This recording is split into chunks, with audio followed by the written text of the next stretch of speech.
Dodržujte 5 elementov slušného šoférovania, aby ste boli v pohode za volantom.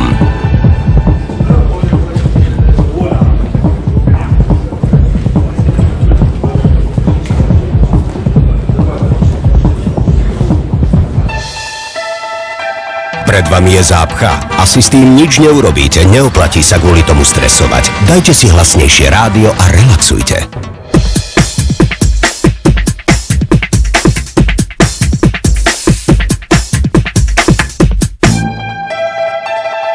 Nerobte zbytočne myšičky a nesnažte sa byť prvý. V meste sa predbehnete iba o pár metrov a nakoniec aj tak chytíte červenú.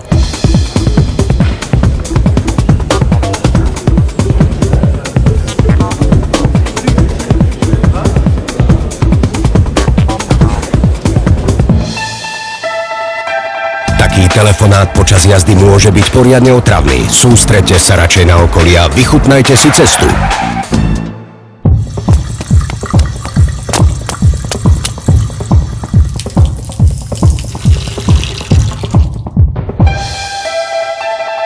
Cesta nie je parket. Nerobte iným stroboskop a nevyblikávajte pomalších šoférov. Arogancia za volantom sa môže otočiť proti vám.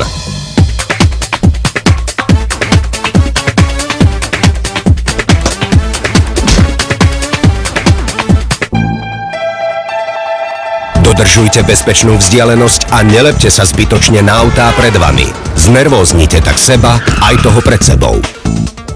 Upozorňujeme všetkých prítomných vodičov. Pohoda za volantom je prudko nákazlivá a môže sa priaznivo prejaviť v spôsobe vašej najbližšej jazdy. Projekt Pohoda za volantom by sa neuskutočnil bez pomoci. Prajeme vám príjemné sledovanie filmu, ktoré sa začne už o malú chvíľu.